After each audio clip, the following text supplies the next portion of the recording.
Magandang umaga mga mamshi, mga beshies, mga ladies in red, ate matanda at kabata. Dito naman tayo sa divination talk natin at salamat sa mga nakikinig sa talk natin. Bago lahat, magpasalamat tayo sa mga taong naging way na tuloy-tuloy itong talk natin. Dahil sa kanila, hanggang ngayon, andito pa rin tayo sa talk. At lahat po ng gender po is pwede na po sa makinig sa divination talk natin kasi naka-tailor naman ito suited naman sa babae o lalaki na gender. So, hindi lang mga mamshi, beshes, ladies in red, ate matanda at saka bata, kundi yung mga handsome, tall, and dark na mga guys dyan. At ang ano po natin, kahit na elementary lang tinapos mo po, okay po. Acceptable po yung pwede pala yung ano natin, yung talk natin kasi ginawa natin simple na maintindihan ng iba. At ano po, yung tema po natin hindi binago. Yung tema po natin ay forgiveness po. Kasi ito yung susi ng peace of mind, forgiveness. Pag hindi po natin na-practice yung forgiveness po, magpatawad sa mga tao nagkasala sa atin at siyempre sarili din natin kasi minsan may ugali tayo na pinapunish natin yung sarili natin.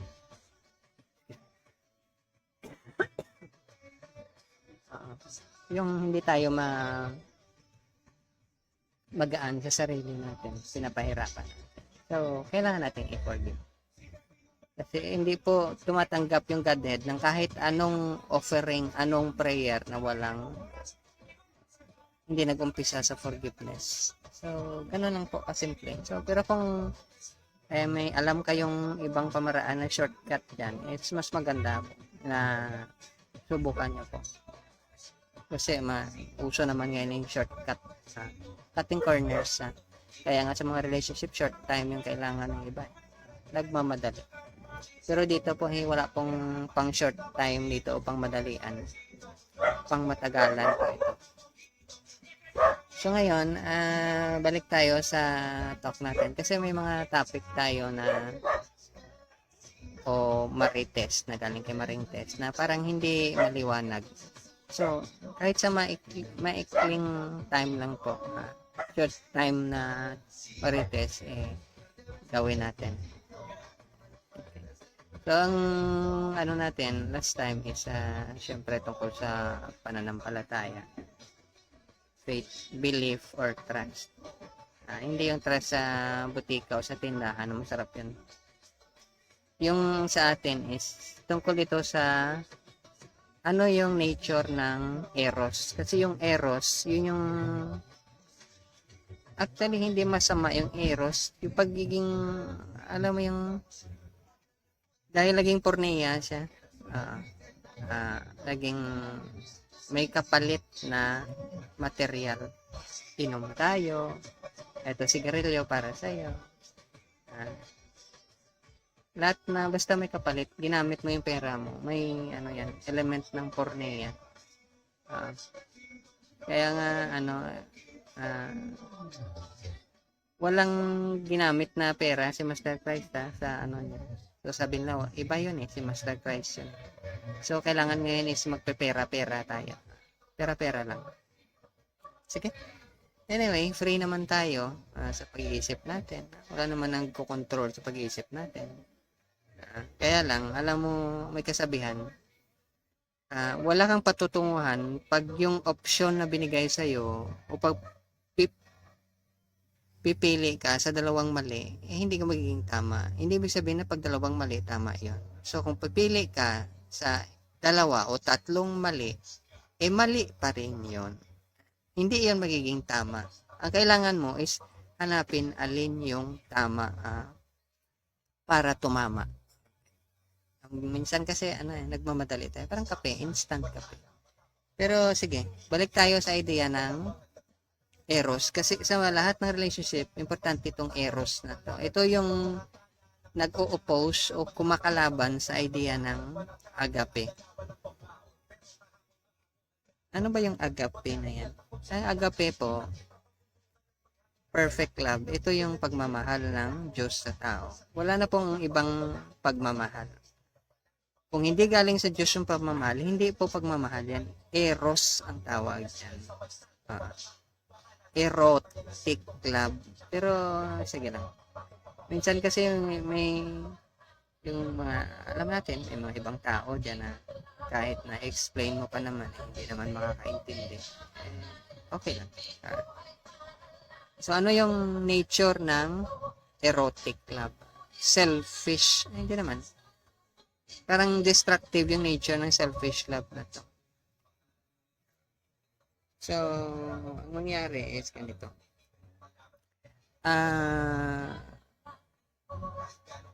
Yung reference mo is sarili. Hindi ka naging tao kung hindi dahil sa akin. Hindi ka yumaman kung hindi dahil sa akin. Hindi ka naging matalino kung hindi dahil sa akin. Alam mo yung ganun. Kung hindi dahil sa akin, ako. Ako yung mayaman, ako yung matalino, ako yung mabait, ako yung tama. May tama ka dyan. Ako palagi. Hindi ikaw, kundi ako. Ganon yung eros. Erotic love. Kaya nga, nagkamali si Eve. Okay. Kasi pasensya na kayo mga mamshi, beshies, ladies in red dyan, ha?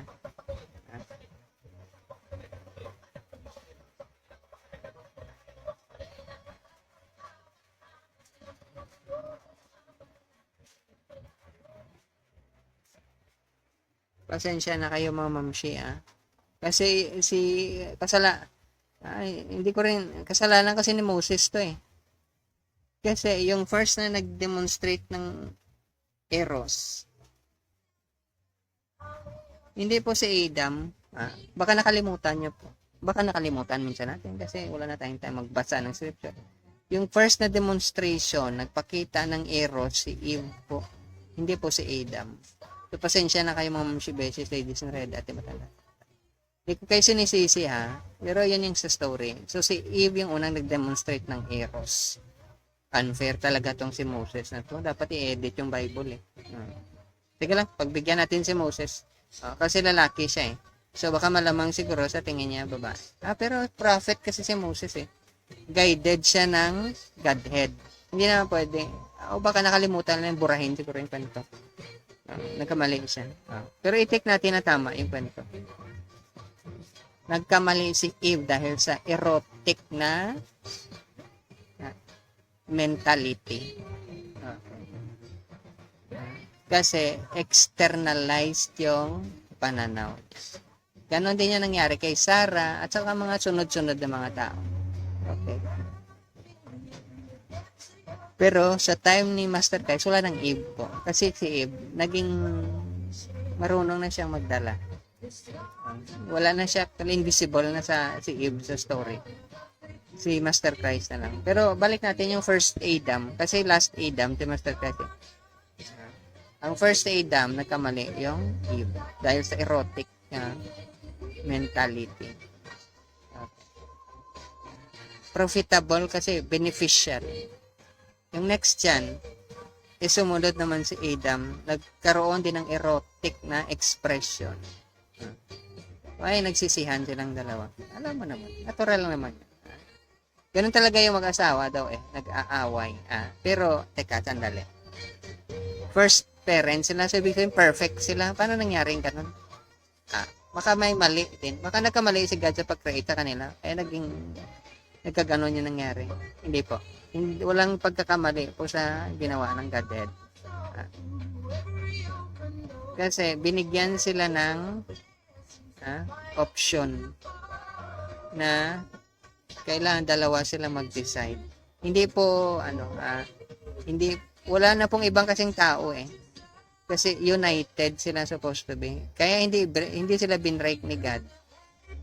Kahit na lumabas sila ng Garden of Eden, hindi sila sineperate ni God.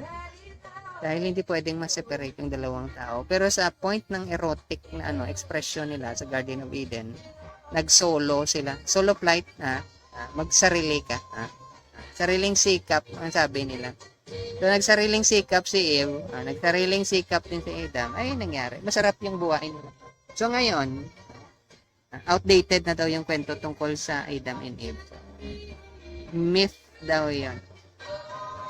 Gawa-gawa ng katang isip ng tao. So, huwag kayong maniwala.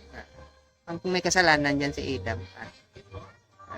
Ang kay kasalanan dyan lalaki, kasi si Moses yung sumulat daw eh.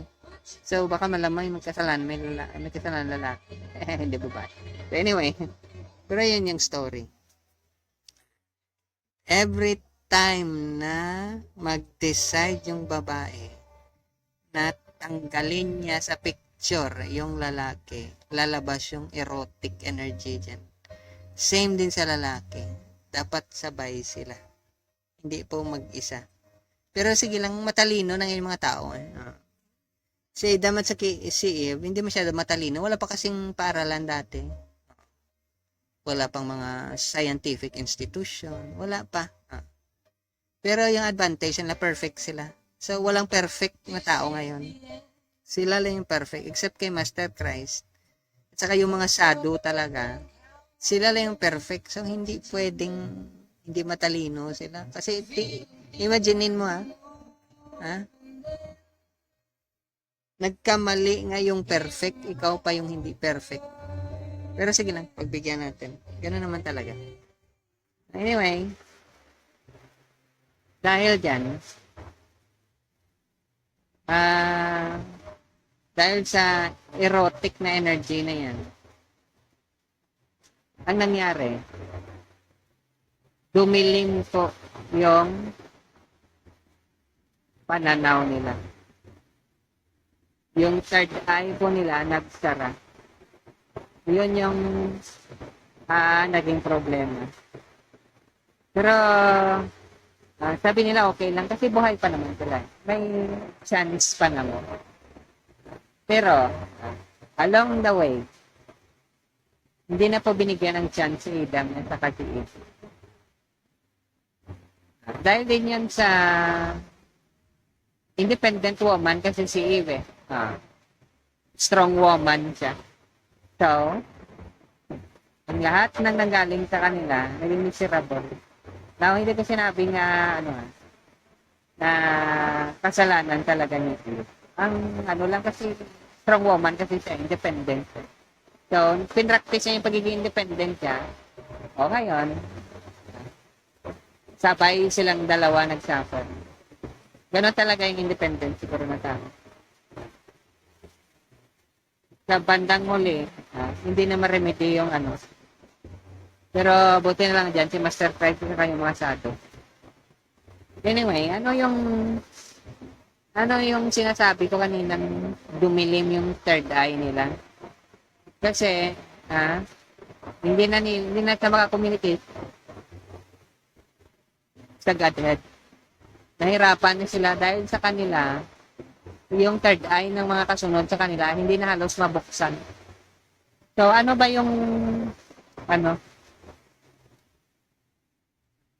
yung papel ng third eye na tao? Kasi yung third eye, naka-mention yan sa sa New Testament, nakaturuan ni Master Christ sa Book of Matthew. Yung role po ng third eye, kasi naka-mention nandyan, eye, hindi eyes, hindi dalawa, isa lang. Yung third eye na to, para siyang ilaw.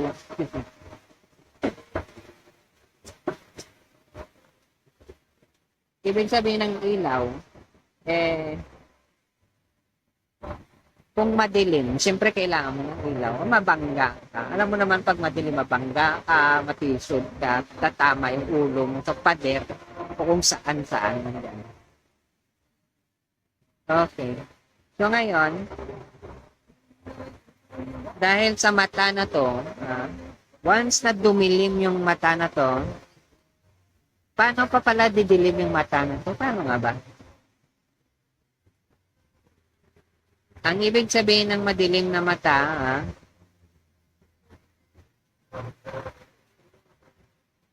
Yung ginamit na word ito, wicked. Once na dumilim, magsara yung third eye mo. Dahil yun sa may qualities ka na wicked ka. Nako, kawawa pala tayo. Damay pati ako. Lahat-lahat pala tayo. Wicked pala. Kaya nga dumilim yung third eye. So, sa mga tao dyan, nakala nyo, pwede nyong bayaran na mabuksan yung third eye nyo. O, baka pwede kayo mag-pretend na lang na bukas yung third eye. Tandaan nyo po, wickedness. Ang reason, bakit magsara yung third eye. Sabi mo, mabait naman akong tao. Bakit ganon?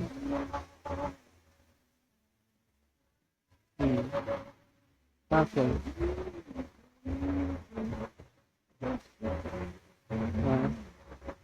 Sa Bhagavad Gita, ang tawag dito is miserly. Miserable yung mga ganong klaseng tao. Puro problema, puro kasamaan, puro pangit yung makikita nila sa mundo. Kaya nga wicked ang tawag yan. Yung nakikita niya lang wicked. Okay. Naka, may problema na naman ako. Ito na naman, ganito na naman. Puro wickedness yung nakikita mo. Sa wickedness, nakafocus yung third eye. So ngayon, isa pa dito, ito yung result ng Eros. So kayo mga mamshi, beches, ladies and red, ating matanda at kawata, pag-aralan nyo ng maayos ito. Dahil para din sa benefits nito. Imagine niyo kayo yung first, si Eve yung first. Siya yung nangunguna, sa pagiging rebellious. Hindi lahat, Hindi ko sinabing lahat ng mga babae rebellious. Pero dahil sa kanya, natuto na kayo. Kaya hanggang ngayon, hindi na natuto. Ganun pa rin. So sana matuto na rin tayo. Kataka tayo din mga guys, mga handsome tall and dagda, matuto na rin tayo sa lesson ni Eda. Kasi kung di na tayo natuto, ewan ko lang. So ngayon, yung isa dito, alam niyo yung sa Dark Night of the Soul, Hero's Journey, yung mag-seek ka ng spiritual life mo, may tinatawag yan Dark Night. Yung night, madilim. Yung dark yan, ibang klase yan.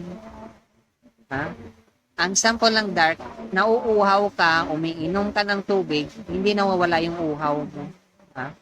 Mainit yung pakiramdam mo, naliligo ka, ilang beses, 10 beses ka na naligo, mainit pa rin. Nagugutom ka, halos lahat ng masarap na pagkain kinakain mo, gutom ka pa rin. Parang hindi ka nabubusog. Kasi may demonic or evil na influence yan. Ghost ang tawag ng iba dyan. Pero demonic energy yan. Pero okay lang. Kasi parang nasanay na tayo sa mga ganyan. Ganon din yung nangyayari sa mga relationship. Anya ka sa relationship, pero parang hindi mo nararamdaman yung totoong pagmamahal. Hindi erotic na pagmamahal. Kasi yung origin ng pagmamahal po, God. Paano nangyari? God is love po. Yung love po, hindi yun emotional. Spiritual na energy yan. Galing yan sa Shabbat. Surat Shabbat or sweet melody. Isali nyo lang si melody dyan. Diyan yan nangyagaling. Binibigay po yan ng sati. Kaya nga hindi ka magkaroon ng totoong love. Perfect love. Pag hindi sa'yo, hindi ka nilagyan ng butil ng sado. So sabi mo, hindi ko pa na-feel hanggang ngayon yung love kasi wala ka naman talagang love. Ano lang, nag-i-imagine ka may love ka. Ngayon hindi mo matanggap na wala kang love. Kasi akala mo, pwedeng i-create ng tao yung love. Hindi po. Yung origin po ng love, God head. Pag wala pong Godhead, wala pong love yan, hindi mo pwedeng gawin. Ano yan? Spiritual energy po yan. So ngayon, pag may darkness ka, yung pakiramdam mo, parang walang love sa buhay mo. Eh kasi, sarado yung third eye mo. Wickedness yung nakikita niya. Sabi mo, hindi naman ako gumagawa ng kasamaan. Baka sa standard po ng tao, pakiramdam mo, sama yung ginagawa. Kaya tumatama mo.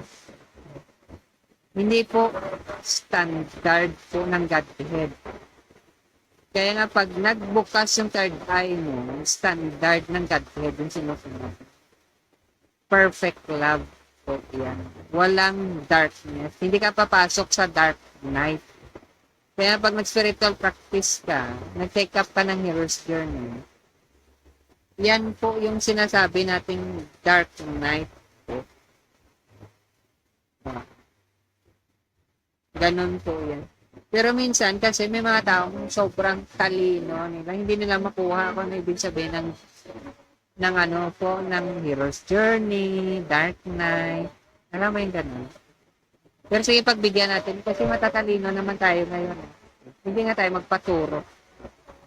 Alam mo yung kahit na, kaya nga sabi nila kung si Moses nga yung nagsabi, hindi ka maniwala, paano, kahit na si Master Christ yung magsabi, hindi ka pa rin maniniwala. Ganon yung idea dyan. Dahil yan sa sobrang talino, alam mo yung sobrang mong talino, believe na believe ka sa sarili. Kaya mo. So, ganon yung eros, believe na believe yan. Minsan ang tawag sa Greek mythology niya, marang narcissistic ka. Pero erotic yan. Sarili mo. Pero okay naman yan kasi sabi nila, dapat believe ka sa sarili mo Believe ka sa kayang-kaya mo isang bagay. May self-esteem daw yan, yung believe sa sarili. So kayo believe kayo sa sarili niyo, okay din yan, ipagpatuloy niyo lang. Pero yung related ito sa pinag-usapan natin, hindi po, papasok ka po sa darkness po. At saka pag may darkness ka, walang ibang makatulong sa'yo. Parang nasa abyss ka. Parang rope in the abyss. Yung rope lang na makasave sa'yo, yung rope lang ng sado. Yun lang yung surat sabad or sweet melody. Sali nyo si melody dyan. So, ganun yun. Yun lang po yung makatulong sa'yo. Wala na pong iba. Pero sa mga taong erotic, kayang-kaya nila. Sabi nila, tayo ka lang ng tayo. Hanggang mamatay ka, tayo ka pa rin. So, kung ilibing ka, tatayo. Ilibing kang patayo. Ganon yan. So, ganon yung paniniwala ng iba. Yung hindi nila alam, hindi mo po alam kung anong plan talaga sa buhay mo. So, kung i-oppose mo, kalabanin mo, kung anong plan ng Godhead sa buhay mo, ewan ko lang kung anong mangyayari. Kung talaga mag-prosper yung plans mo sa buhay mo. Kasi agape lang po, yung power lang po ng agape, or surat sabad, yung pwedeng mag-guide sa'yo, at mag-empower sa'yo, at magbukas ng third eye mo po. Kahit napakagaling mong magsalita, believe na believe ka sa sarili mo. Pwede mo i-brainwash yung sarili mo. Hindi po, hindi mag-work yan. Mararamdaman mo later on. Sabihan mo kung sinungaling, kung ma-depress ka. Once na ma-depress ka, kahit yung pinakamalapit sa'yo, hindi makakatulong sa'yo. Dahil yung depression na yon, product yun ng darkness ng third eye mo. Hollow ang tawag dyan. Alam mo yun sa bleach, yung mga hollow, yung gitna nila bukas. Hollow. Kasi wala nga silang agape, perfect love. Hindi perfect yung pagiging yung existence nila. Ganon yung mga ghost, mga demonic na energy. So, pag kinonsume ka na po ng demonic energy, magiging hollow yung buhay mo. Akala mo, kaya mong entertain yung sarili mo. Kaya mong libangin yung sarili mo. Hindi po. Kahit ubusin mo pa lahat ng inumin sa buong mundo, kainin mo pa lahat ng pagkain, makipagkuitos ka kahit na sino, kahit tambakan ka pa ng tuni-tuniladang kaibigan mo dyan, kahit na sino pa mag-advise sa'yo, hindi matanggal yung emptiness dahil wala ngang surat sabad. Hindi ka binigyan ng sabad ng sado or truthful, righteous na tao, guro, acharya, or mystic mentor mo. Wala po. Try nyo lang po. Pag na-experience nyo sa last moment ng life nyo, na nagkatugma yung sinabi ko, dahil yun din ang sinabi ng mga sado, bago ka maputulan ng hininga, baka pwede mong sabihin nga, parang nagkamali yata ako. Ganon yan. So, 'di ba? At least nakita ng na nag-iisip ka rin sa last part ng buhay. Pero ganon po 'yan. Yung nature ng Eros. Darkness niya napakatindi. May mga stages yung darkness na 'yon na grabe. Kahit na spiritually oriented ka, kahit religious, kahit pare ka, kung ano man dyan, kahit saang spiritual practice ka, grabe yung darkness na yan.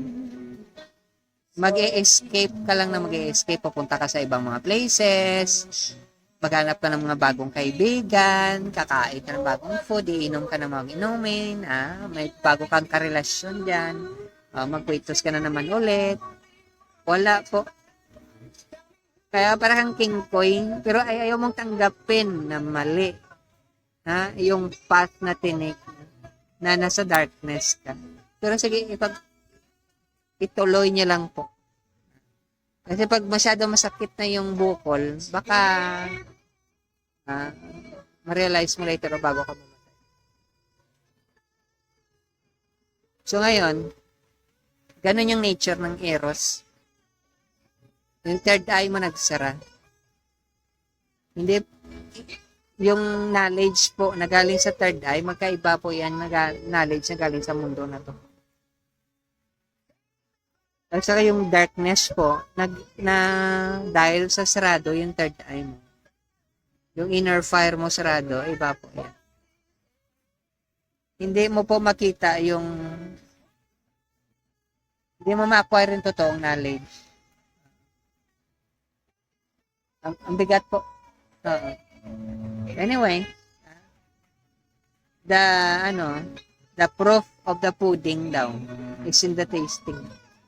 Ang proof po ng isang parang pudding, parang masarap yan, parang chocolate yata yan. Sa ibang minsan yung flavor. Ang proof niyan is tikman mo. Once na natikman mo, saka mo maintindihan. May mga ibang tao na pag hindi na untog ng itong ulo nila, hindi puro bukol yung ulo nila, na parang Mount Everest yung taas ng bukol nila, hindi po sila makarealize na mali yung ginawa nila. Pero sige lang iuntog yung ulo nyo. Masarap ngayon may reminder kayo. So, ganun yan. So, yung sa akin lang naman, sana po, ma-realize po natin na pag may naramdaman tayong darkness, indicator po yan. Parang alam mo yung pag umusok na yung yung initan ng tubig, alam mo na pumulo na yung tubig. Pumulo na yung tubig. Once naramdaman mo may darkness yung buhay mo, reminder na yan sa'yo ni kamatayan. Dumilim yung third eye mo. Kailangan mo na maghanap ng way. Kailangan mo na maghanap ng sado, somebody na magbukas ng third eye. Wala pong bayad yan. At hindi po yan nabubuksan ng kahit na sino. Sado lang po. Righteous, truthful na tao lang na kung saan nag-receive din ng Surat Sabad or Sweet Melody lang yung pwedeng magbukas niyan. Except po sa mga ganong klaseng tao. Hindi yan mabuksan. Kasi perfect love yun. agape yung ilalagay sa iyo. Hindi po yan. Wala pong basta lang ordinary na tao na kung sino lang nakakala mo, believe ka lang sa kanya. Yung vessel po dyan, ha? At saka yung bearer po, pareho po yung nature nila. Kung perfect yung dala niya, perfect din yung bearer niyan. So mag-isip ka po, kasi yung sa Surat Shabad, hindi po yan pwede makiri ng imperfect na tao. Perfect lang yung na practitioner, ibig sabihin. Kung sa level ng practitioner, automatically lang yung pwedeng magdala niyan. Highest level na mga practitioner. Hindi po yan nakikiri ng kahit na sino. Yung ginagawa po dito is sinishare ng idea para ma-encourage po na sa iba na kailangan po natin ng sadhu or mga spiritual master, mga truthful, righteous na tao, mga guru acharya at mga mystic mentor na rightly guided po. Perfect yung practice nila. Hindi po tulad sa iba. So, yun lang po, yung nature ng Eros. Yung darkness, tandaan nyo. Ano yan, kabaliktaran ng truth, love, at saka joy. Kabaliktaran yan. Lahat ng spiritual qualities, yung kabaliktaran niya po is darkness. Pag naramdaman nyo po yan, reminder na po. Mag-ingat-ingat na po tayo. Kasi baka po, biglang kumatok kamatayan. Binigyan ka niya na ng warning, hindi ka pa maingat. Wala na po tayong kasalanan. Ako rin po, hindi na po ako, wala na po akong, hindi na rin po ako ka-accountable kasi kung may knowledge ako, kailangan ko i-share sa'yo. Kung hindi ka po hindi po ko kamamshi, base-base, kaya naman po, bata. And some tall and dark na guys yan. Kung hindi po kayo nakikinig, hindi kayo mag-isip, wala na po akong accountability po. Yung mga tao po na may spiritual knowledge, hindi na po accountable. Yung mga sadhu po na perfect practitioner, hindi na po sila accountable. Kasi ikaw mismo po, binaliwala niyo po. Hindi natin alam kung ano maging consequence. Kasi kailangan bukas sa yung third eye. Yung iba dyan mga religious practitioner, spiritual practitioner, yung iba dyan hindi po bukas yung third eye nila. Kaya po hindi nila, minsan yung sinasabi niya, hindi makukuha. Sinasabi natin hindi na makukuha. Bukas po kailangan yung third eye. Yung seed po ng bhakti or love, or agape or perfect love, dapat i-plant sa yan. Kasi yung first na petal niya, which is faith, kailangan magbukas. Ang faith po, part yon ng agape or perfect love. Hindi po natin ma-experience, ma-obtain yung perfect love kung wala po yung Surat Shabad. So, depende na po sa inyo. So, baka hindi masyado marinig yung boses ko kasi malakas yung ulan dito. Malapit po kasi ako pumunta. Anyway, so, salamat po sa nagka-interest na makinig. Mag-isip-isip po tayo. Wala pong pera na enough para bilhin ng buhay.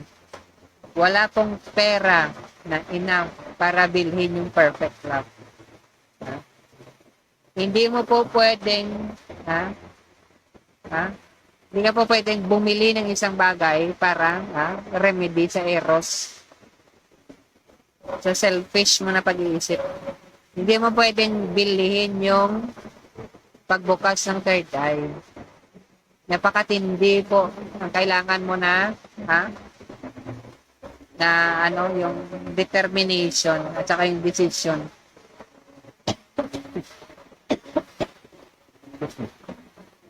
So, kayo na pong bahala mag-isip.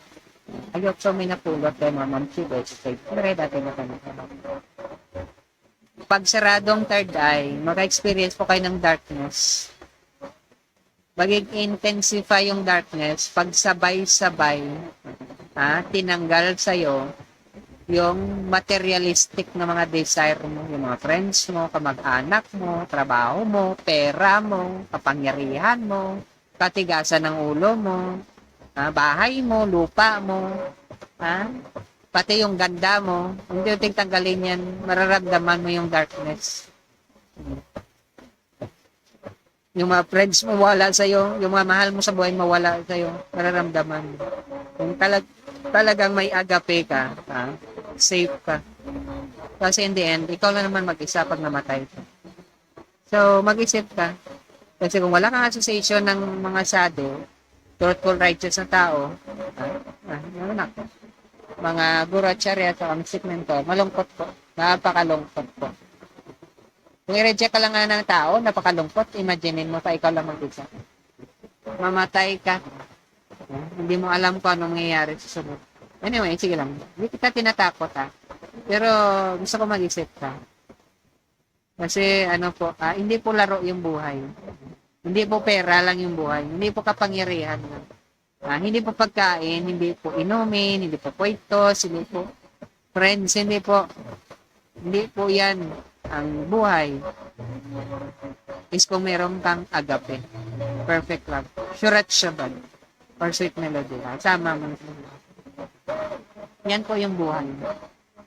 Kasi kung hindi ganyan yung buhay mo, nasa darkness ka. Pero sige lang. Mag-pretend ka lang kung kaya mo. Pero yung sa akin, it's mas habang maaga, hanapin mo na yung totoong liwanag. So, sige. Hanggang dito lang po tayo. Dagdagan po natin sa sunod. I hope so may napulot kayo. At makakatulong po ito sa inyo. Thank you at hanggang sa susunod. Bye-bye.